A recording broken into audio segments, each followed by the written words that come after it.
Oke, kita mulai. Bismillahirrahmanirrahim. Assalamualaikum warahmatullahi wabarakatuh. Mahasiswa, Waalaikumsalam Waalaikumsalam warahmatullahi warahmatullahi wabarakatuh. wabarakatuh. mahasiswa sekalian, saya harap kalian dalam keadaan sehat dan siap menerima materi hari ini. Oke, kita akan memasuki minggu ke-6, di mana di minggu ke-6 ini kita akan belajar mengenai supply, demand, and government policy. Ya. Supply, demand, and government policy. Kita melihat yang pertama dilatar belakangi oleh yang pertama, jika sebuah ekonomi itu bebas, free, tidak ada regulasi dalam pasar atau pemerintah tidak ikut campur tangan, maka keseimbangan pasar itu akan diatur oleh pasar itu sendiri. Itu menurut teori yang disampaikan oleh Adam Smith. Tapi selama equilibrium condition itu efisien atau kondisi keseimbangan itu efisien, itu bisa membuat kesejahteraan atau membuat si konsumen dan produsen itu terpuaskan. Artinya tidak ada yang dirugikan. Selama konsep yang tadi tidak ada campur tangan pemerintah itu bisa membuat itu efisien, yaitu baik-baik saja. Tapi di dunia ini tidak ada yang semua hal diserahkan ke pasar. Walaupun ekonomi yang sangat bebas sekalipun di Amerika Serikat pun masih ada pengaturan-pengaturan yang dilaksanakan oleh pemerintah. Ya. Kita melihat di sini ada satu dari rules of economics adalah menggunakan teori untuk membantu mengembangkan polisi yang benar. Jadi ekonomis itu artinya ekonom, ahli ekonomi di dunia ini menggunakan beberapa teori ekonomi untuk membantu mengembangkan polisi, kebijakan-kebijakan apa yang akan diambil pemerintah untuk bisa membuat keseimbangan pasar, artinya produsen itu tidak rugi, konsumen juga tidak rugi. Jadi pemerintah itu mengeluarkan kebijakan-kebijakan yang sesuai dengan teori-teori ekonomi. Ada yang namanya controls on price. Jadi pemerintah juga melakukan intervensi terhadap harga, di mana kontrol ini diberlakukan oleh policy maker, dalam hal ini pemerintah, percaya bahwa harga pasar itu unfair. Harga pasar itu seringkali tidak adil, baik itu bagi penjual, kadang-kadang bagi penjual, kadang-kadang bagi pembeli. Ya, nanti selanjutnya akan lebih jelas lagi. Hasilnya pemerintah menciptakan sebuah harga, ada namanya harga plafon, harga maksimum, selling price. Catat ya, selling price itu harga maksimum yang boleh dijual oleh produsen. Ada namanya floor price, harga dasar. Ini dua konsep yang akan kita kembangkan hari ini, kita diskusikan hari ini. Yang pertama selling price, yang kedua floor price. Oke. Ini penjelasannya, control on price. Ini adalah salah satu bentuk kebijakan pemerintah untuk menyeimbangkan pasar.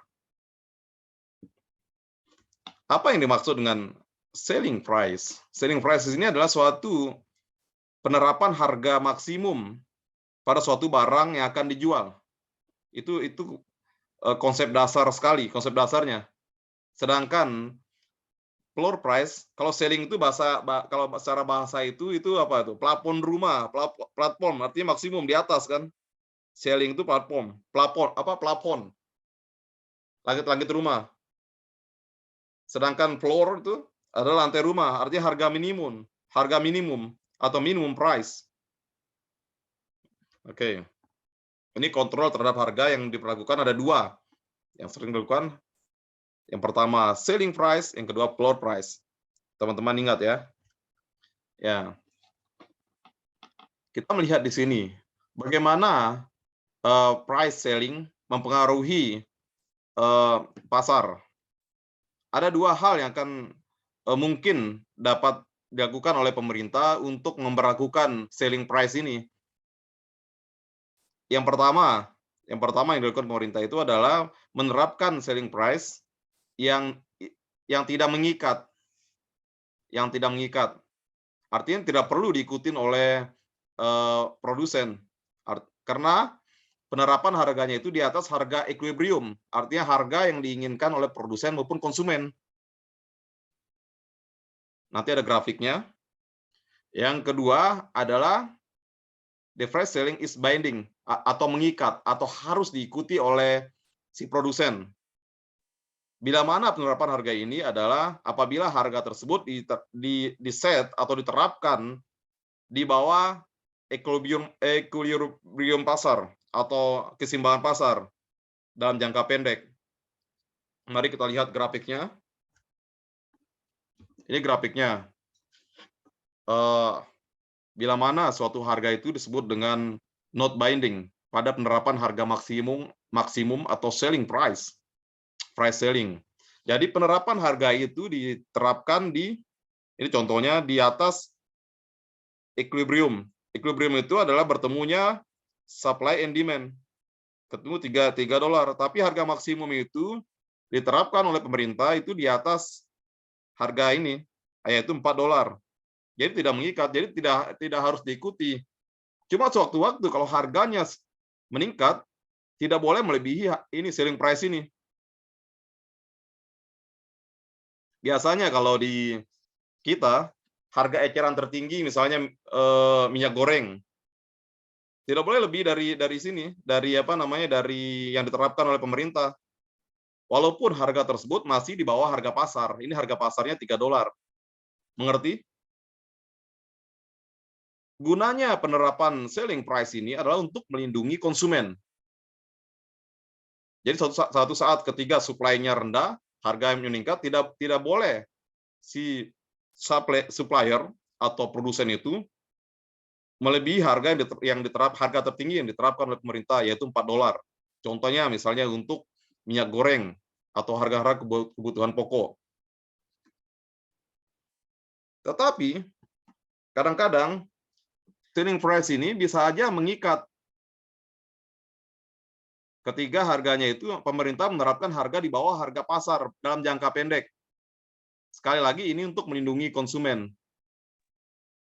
Yang seharusnya harga pasarnya $3, masyarakat penjual dipaksa atau binding bersifat mengikat untuk menjual produknya itu di harga $2 atau $1 lebih murah daripada harga pasar. Inilah konsep binding dan non binding, ya.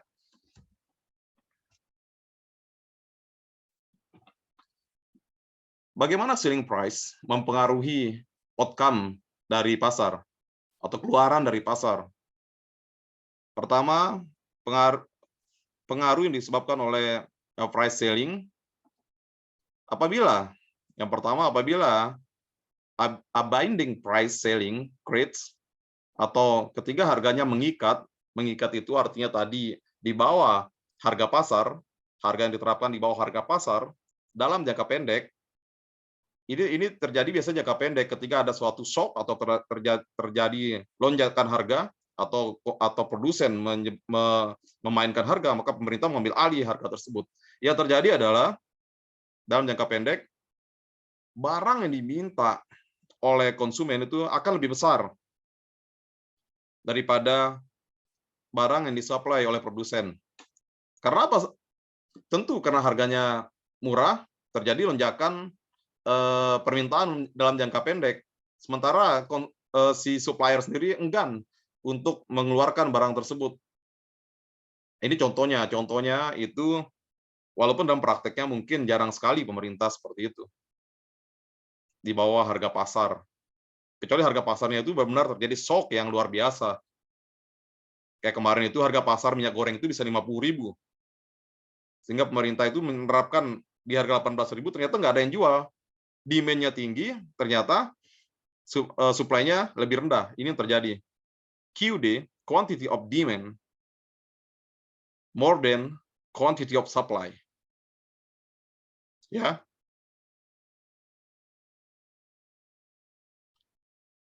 Pertama, yang selanjutnya tidak ada harga yang rasional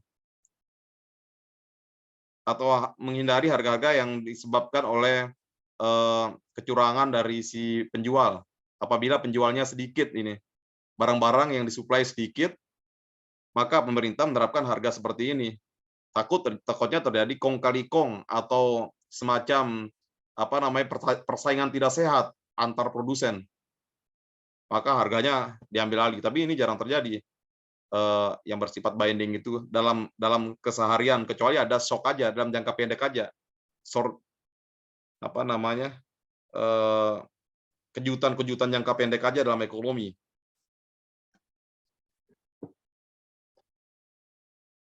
Ini pernah terjadi di Amerika, ini contoh Amerika ya. Pemerintah Amerika itu, kalau di Indonesia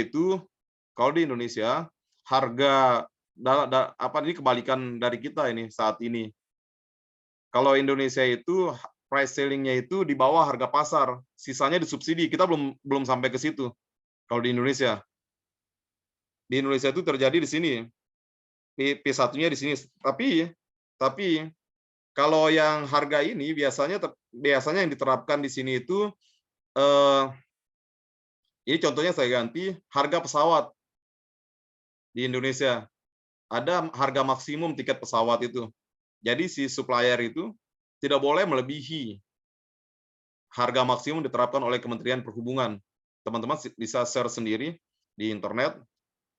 Nah, gunanya apa? Tadi saya bilang, gunanya penerapan harga tertinggi ini karena produsennya itu sedikit. Jadi mereka bisa saja memainkan harga, terutama di airlines misalnya. Airlines itu pemainnya sedikit, cuma ada Lion, ada Batik, ada Garuda, ada apalagi itu Citylink. Jadi pemainnya tidak banyak. Jadi pemerintah untuk melindungi konsumen itu menerapkan harga tertinggi. Ini not binding, artinya tidak perlu diikutin oleh si airlines, oleh si supplier. Tetapi suatu saat apabila permintaan tinggi, maka mereka itu tidak boleh melebihi dari price selling ini. Ya, mekanisme pasarnya tidak boleh melebihi ini nanti. Ini aman bagi produsen sebenarnya penerapan harga selling di atas harga keseimbangan. Ini contoh lagi. Ketiga, penerapan harga ini contohnya di Amerika ya. Oke, kita bawa sekarang ke Indonesia, misalnya contohnya di pesawat aja, kita ganti contohnya. Yang pertama itu, jadi keseimbangan pertama itu di P1. Ini P1, harga tiket yang diinginkan oleh produsen dan konsumen itu ada di P1 dan Q1. Ya. Suatu saat ada shock yang menyebabkan rendahnya supply atau meningkatnya harga minyak, harga aftur atau minyak pesawat itu menyebabkan cost-nya mereka naik. Sehingga supply-nya itu bergeser dari S1 ke S2. Nih, ini S1 nih. Di awal S2. Apa yang terjadi? Maka harga itu meningkat menjadi P2. Merespon hal ini, agar ekonomi tetap berjalan, transportasi tetap berjalan, maka pemerintah itu menerapkan harga tertinggi. Jadi, P2 itu nggak boleh diterapkan oleh airlines. Karena P2 itu sudah di atas price ceiling. Ini yang garis orange ini. Mau tidak mau, akan terbentuk keseimbangan baru di QS ini. Di QS. Walaupun permintaannya ada di QD. Masyarakat walaupun harganya naik, tetap ingin berpergian. Yang diinginkan oleh masyarakat itu kan sesuai dengan harga ini, harga harga price ceiling ini, harga tertinggi yang diterapkan oleh pemerintah di KD, ya. Tetapi supplier airlines itu cuma mampu dia mensuplai jasanya itu, sebagian pesawatnya dimasukin ke dalam gudang gitu, sehingga dia hanya mensuplai di QS. Dan mau tidak mau masyarakat itu membelinya membeli sebesar QS ini. Ini, ya. Ini dampak penerapan harga price selling yang bersifat binding. Sehingga seharusnya itu ada di sini, keseimbangan pasarnya dipaksa ke sini, ke harga kita kasih nama P1 alpha misalnya, di sini. Ya, ini keseimbangan barunya. Ini contoh lama. Nah, ini kalau kita lihat contoh-contoh yang ada di bukunya Mankiw ini contoh-contoh liberal. Ini contohnya ya. Pemerintah Amerika Serikat misalnya menerapkan kontrol selling pada harga apartemen di Amerika Serikat, di mana harga tertinggi dari apartemen itu, sewa apartemen itu diterapkan oleh pemerintah. Jadi hal ini dikarenakan untuk membantu para pekerja di sana, para pekerja yang mungkin tidak mampu untuk menjangkau harga yang mahal gitu. Ini the goals of rent control policy is to help the poor by making housing more affordable. Agar harganya itu bisa lebih terjangkau oleh orang-orang miskin di Amerika. Yang protes di sana siapa? Ekonomis, ahli-ahli ekonomi. Karena mereka itu sudah pikirannya itu udah liberal. Artinya apa kata ekonom di Amerika? One economist called rent control, kontrol harga sewa itu adalah the best way to destroy a city other than bombing. Tindakan yang dilakukan oleh Amerika, oleh pemerintah itu adalah salah satu jalan untuk menghancurkan kota yang lebih dahsyat daripada mengebom kota tersebut. Jadi mereka tetap aja berpikiran tidak boleh ada harga yang dikontrol oleh pemerintah. Biarkan ke pasar, tapi itu tidak berlaku di Indonesia. Itu pikiran-pikiran liberal aja. Ini contohnya, ini saya ambil contohnya di situ ya. Tapi pada kenyataannya tetap kita harus melakukan penerapan harga tertinggi, penerapan harga minimum, price ceiling dan price floor. Oke. Ini kita lihat di sini. Kenapa pemerintah Amerika Serikat itu menerapkan harga price ceiling pada sewa properti? Kita melihat di sana atau secara pemikiran common sense bahwa tanah, lahan itu, properti itu sifatnya suplainya tetap. Beda sama sayur atau bahan pokok yang bisa ditingkatkan dengan pupuk segala macam, suplainya tetap. Ini apa ini? Inelastis sempurna ya. Berapapun suplainya, berapapun harganya, orang-orang pasti butuh tempat tinggal. Itu pemikiran pertama kenapa harus diterapkan kontrol terhadap sewa. Nah, seharusnya para penduduk miskin di sana mampu menyewa itu di sini, di titik pertemuan ini. Mau menyewa, bukan mampu menyewa, mau menyewa. Setelah pemerintah federal atau pemerintah daerah di sana melihat bahwa angka kemiskinan di sana tinggi, tidak mampu orang menyewa, maka pemerintah menerapkan kontrol di sini, di garis orange ini. Nah, ini biasanya dalam jangka pendek aja, ketika misalnya ekonomi sedang lesu, COVID, segala macam. Tapi kalau sudah normal kembali, biasanya mereka jarang menerapkan harga di bawah mekanisme pasar. Ya.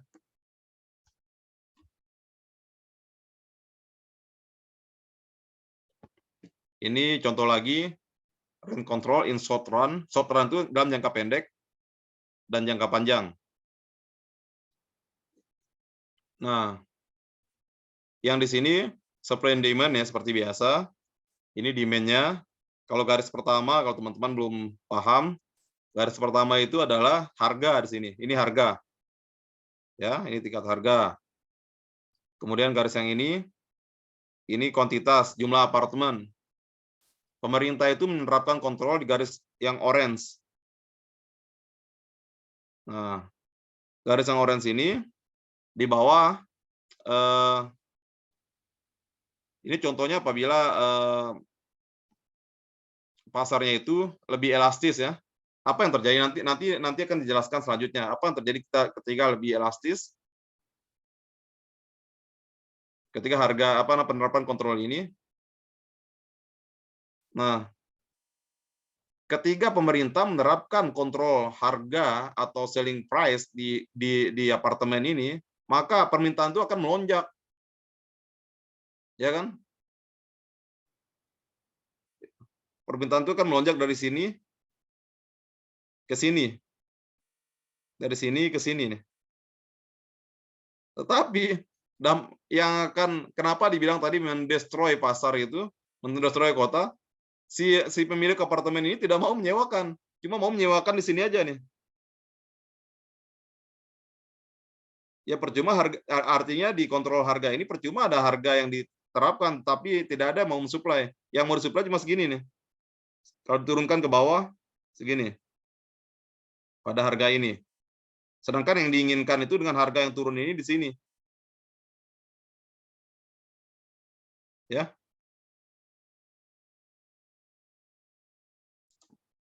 Nah, sekarang kita masuk ke topik selanjutnya. Yang tadi kita sharing price, harga maksimum. Tadi diingat bahwa harga maksimum itu ditujukan untuk melindungi konsumen. Jadi pemerintah menerapkan harga yang tidak boleh si penjual itu melebihi harga yang ditetapkan oleh pemerintah. Ada lagi harga dasar atau price floor. Harga dasar. Harga dasar ini diterapkan oleh pemerintah untuk melindungi siapa? Untuk melindungi produsen. Untuk melindungi produsen. Contohnya apa? Kenapa melindungi produsen? Karena jumlah produsennya itu besar. Banyak orang bermain di pasar ini. Contohnya apa? Contohnya itu adalah upah minimum regional, UMR. Harus ditetapkan oleh pemerintah. Tidak boleh lebih rendah dari ini. Ya. The price floor is not binding. Nah, sama aja ini. Ini ingat, harga dasar ini tidak mengikat jika diterapkan di bawah keseimbangan pasar. Ingat ini ya, nanti saya tanyakan.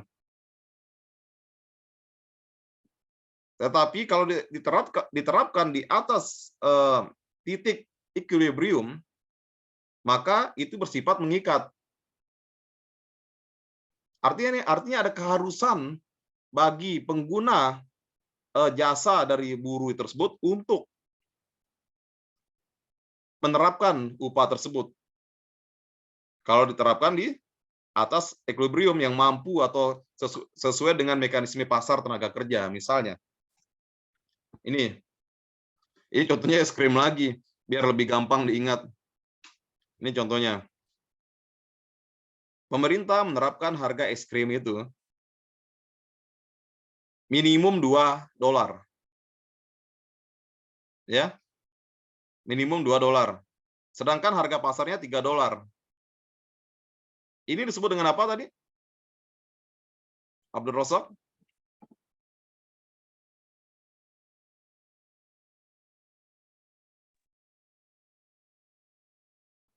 Ini disebut dengan equilibrium price nggak, Pak? Yang dua ini, yang dua. Not binding. Ya. Not binding. Kenapa not binding? Karena penerapan harga minimum ini berada di bawah titik equilibrium. Ini. Artinya apa? Artinya produsen itu masih ada keluasaan dalam tidak memberlakukan harga tersebut. Ya kan? Artinya ada keluasaan. Dia masih bisa menerapkan harga tinggi. Si produsennya, siapa namanya? Si pengguna jasanya itu atau produsen produsen es krim ini, dia punya tidak mengikat, artinya not binding artinya tidak mengikat, artinya dia bisa $5, $6, $7. Tapi dia mengikat tidak boleh lebih rendah dari $2. Ya. Misalnya, kalau nanti ada contohnya di pasar tenaga kerja. Ini artinya not binding, artinya tidak harus menerapkan harga ini, harga $2 ini, harga yang ditetapkan oleh kebijakan, ya. Tidak, artinya ada policy space bagi perusahaan untuk lebih mengambil keuntungan lebih dengan cara menerapkan harga yang lebih tinggi dari $2. Bisa $3, bisa $5, sejauh ada respon dari konsumen, silakan saja menerapkan harga itu. Tapi tidak boleh lebih rendah dari $2. Tetapi yang jadi masalah adalah apabila penerapan harga minimum ini di atas harga keseimbangan. Mau tidak mau, konsumen harus membayar harga tersebut $4, ya kan? Tidak ada keleluasaan. Jadi $4 itu adalah harga yang harus diterapkan, wajib hukumnya. Misal harga tenaga kerja UMR DKI 4,7, wajib dibayar oleh si pengguna tenaga kerja.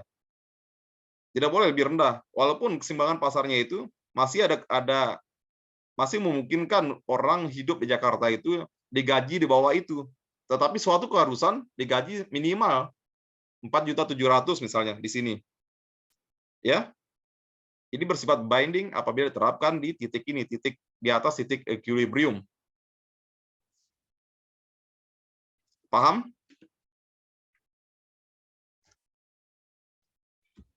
Insya Allah paham, Pak. Oke, bagus. Paham, Pak. Sip. Bagaimana harga dasar ini mempengaruhi outcome dari pasar atau keluaran pasar? Apa sih yang akan terjadi? Itu outcome itu, output manfaat dari pasar itu, apakah terjadi titik keseimbangan yang baru? Gitu. Harga dasar ini akan menghindari supply dan demand bergerak melebihi harga keseimbangan. Yang pertama. Yang kedua, ketika harga pasar itu mencapai harga dasar, maka harga tersebut lebih jauh akan akan sama dengan garis tersebut. Nanti kita jelaskan lagi. Ini contohnya, dia tidak boleh jauh-jauh dari harga sini. Kalau mencapai ini, dia akan kembali normal lagi gitu. Ini contohnya, when the price hit the floor, ketika harga tersebut mencapai harga dasar, it can fall no further. Itu akan jauh tidak jauh dari tidak jauh dari harga yang diterapkan itu, harga floor itu.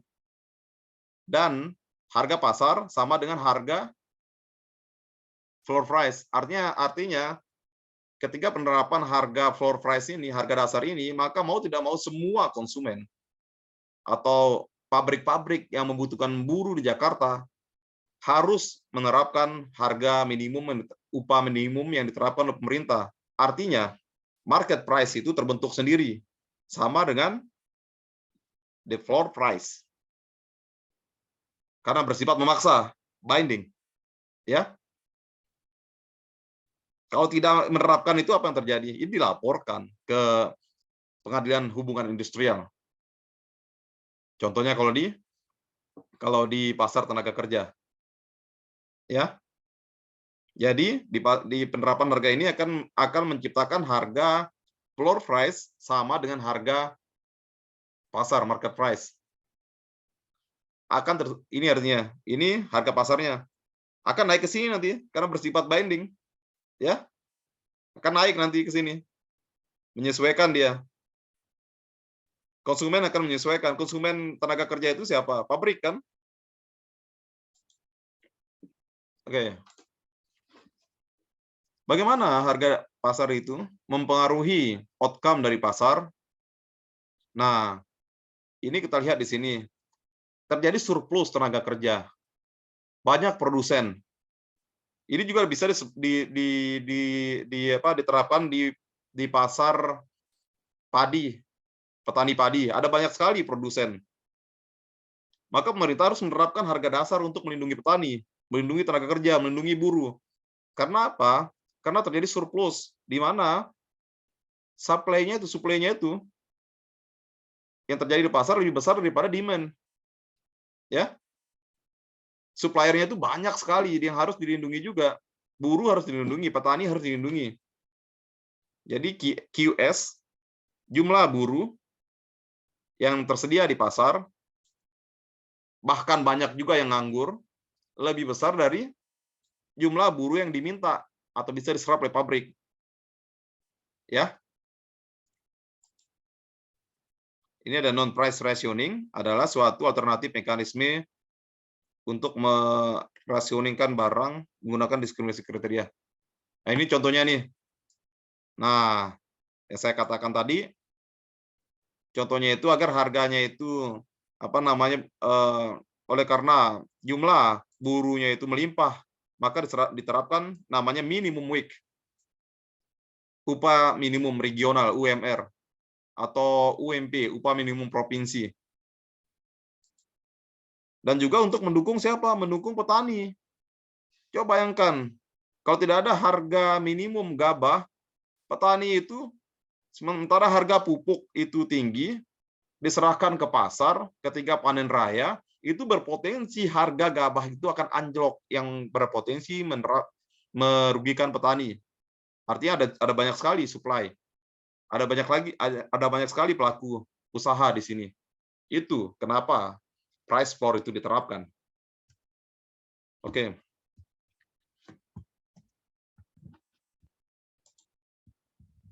Ini contohnya tadi upah minimum regional kalau bahasanya yang sering sekali kita dengar, demo buruh, demo mereka untuk menuntut kenaikan harga minimum, upah minimum. Karena apa? Karena kenapa buruh itu tidak protes ke pabriknya untuk meningkatkan gaji mereka? Kenapa harus protes ke pemerintah? Karena hanya pemerintah yang bisa membuat itu jadi binding. Jadi mengikat dengan peraturan atau perda yang memaksa pabrik itu untuk menerapkan harga minimum itu. Ya. Kalau pasar bilang kenapa demo ke pemerintah? Mungkin kalau orang-orang liberal di Amerika Serikat sana, demo aja ke pabriknya. Nah, tapi karena di sini kita belajar selling price dan floor price yang diterapkan oleh pemerintah. Ya. Ini ya, an important example of a price floor is the minimum wage. Minimum wage laws dictate. Nah, ini minimum hukum upah minimum itu menyebutkan bahwa harga yang paling rendah, the lowest price possible for labor that any employer may pay. Jadi penerapan harga terendah, harga minimum dari sebuah upah minimum regional ini dimungkinkan untuk buruh dan ditetapkan pada harga yang mungkin atau masih bisa dibayar oleh perusahaan. Ini bagaimana upah minimum ini mempengaruhi pasar tenaga kerja. Yang pertama, kita melihat di sini, ini belum ada yang namanya upah minimum regional. Maka, equilibrium wage ini, atau harga gajinya si tenaga kerja ini, kalau kita bicara pasar tenaga kerja, itu ada dua garis. Yang pertama, yang vertikal itu gaji. Kalau kita bicara pasar barang itu, harga itu sama aja sebenarnya. Ini gaji, ini jumlah tenaga kerja. Itu dulu. Kemudian, kalau garis yang ke bawah ini, ada permintaan untuk buruh.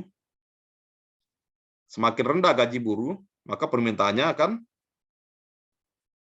meningkat. Semakin tinggi gaji buruh, ini gajinya ke sini, maka permintaannya akan lebih kecil. Nah, kalau ini supply-nya, jumlah buruh, semakin tinggi gajinya, maka buruh itu akan lebih banyak tersedia di pasar. Ini, makin tinggi gajinya akan lebih banyak. berkebaikan dengan demand-nya. Oleh karena jumlah pabrik yang mempekerjakannya itu terbatas, maka jumlah buruh itu akan membentuk titik keseimbangan gaji buruh, upah buruh di sini, equilibrium weak di sini, bertemunya antara labor supply dan labor demand ini. Ini kuantitasnya, jumlah buruhnya yang berhasil dipekerjakan, equilibrium employment yang berhasil dipekerjakan, yang di sini gaji yang berhasil disepakati. Ini dalam keadaan mengikuti mekanisme pasar. Nah, tetapi pemerintah, kalau kita lihat willingness to work, itu orang-orang kalau sudah kesulitan gitu, mau digaji berapapun mau. Tetapi apakah itu bisa memenuhi standar hidup mereka? Inflasi terus naik, terus biaya-biaya naik, biaya anak sekolah segala macam. Maka perlu pemerintah memikirkan banyak indikator untuk menerapkan harga buruh. Walaupun di sini dengan upah yang rendah aja mereka perusahaan mau menerima mereka. Tetapi pemerintah itu menerapkan harga yang lebih tinggi untuk memikirkan kesejahteraan mereka. Ini dia. Kemudian pemerintah menerapkan minimum wage. Apa yang terjadi? Yang terjadi adalah titik ini harus mengikat ya. Titik ini titik equilibrium pasar tenaga kerja itu akan bergeser sama dengan di sini, di tengah-tengah sini. Ya. Paham teman-teman? Ini supply-nya. Quantity yang disuplainya itu segini. Quantity yang di demand-nya itu di sini. Nah, nanti titiknya itu yang harus dibayarkan itu sama dengan minimum wage-nya. Akan bergeser ke atas karena bersifat mengikat tadi dan harus diikuti oleh pabrik yang mempekerjakan buruh. Ya. Oke, saya buka satu pertanyaan. Kita mau break dulu. Nanti kita masuk ke teks setelah ini. Ada mau bertanya? Pertanyaan cepat aja. Pak, mau nanya, Pak. Silakan. Gampangnya tadi kayak binding non binding itu kayak apa? Kayak suatu peraturan yang mengikat atau nggak mengikat itu ya, Pak? Binding maksudnya. Oh, kalau binding dan binding itu harus diikuti. Itu tidak artinya bagaimana itu dirasakan oleh si konsumen, si produsennya. Contohnya gini. Kalau ini kan binding nih. Tidak ada alasan bagi dia untuk tidak mengikuti menaikkan harga upah ini ke atas harga es krim ini. Kalau ini apabila floor price-nya itu diterapkan di atas harga equilibrium. Tetapi kalau di bawahnya, tapi contohnya kalau di sini not binding, artinya dia boleh menerapkan harga lebih tinggi atau bahkan berapapun di sini selama tidak ada ceiling price. Ya. Ini not binding, tidak ada pengaruhnya, artinya tidak berpengaruh bagi produsen atau bagi konsumen. Apabila diterapkan itu di bawah harga yang diinginkan. Ini yang diinginkan kan 3 nih. Sementara diterapkan 2 gitu kan. Tidak harus diikutin harga 2 ini. Kan namanya juga harga minimum. Ya, batas minimum yang boleh dibeli. Tapi tidak boleh di harga di bawah ini gitu. Di bawah 2. Paham nggak? Ini kan harga minimum. Kalau diterapkan di bawah harga yang diinginkan, si produsen maupun konsumen bebas. Si produsennya bebas menerapkan harga di atas atau asalkan di atas 2 gitu. Artinya tidak mengikat. Tetapi yang mengikat itu apabila dia ada keharusan yang diinginkan 3, yang diterapkan 4. Artinya binding, harus binding, bersifat binding. Ya, Tidak ada. Dia tidak leluasa untuk menerapkan harga di apa namanya? Di bawah 4 ini harus 4. Oke. Paham? Abdul Razak? Abdul Razak? Paham, Pak. Ya. Paham, Pak. Makasih. Oke, sesi pertama ini saya akhiri. Silakan teman-teman sholat zuhur. Nanti kita ketemu lagi jam 11:30 ya, sampai jam 1 lewat dikit lah. Ya. Baik, Demikian. Pak. Ya, demikian sesi Baik, 1. Pak. Wassalamualaikum warahmatullahi wabarakatuh. Silakan teman-teman mau live dulu, nanti kita Waalaikumsalam bergabung. warahmatullahi wabarakatuh. Setengah 12 pas ya. Aduh. Ya, Siap, Pak. ya, oke.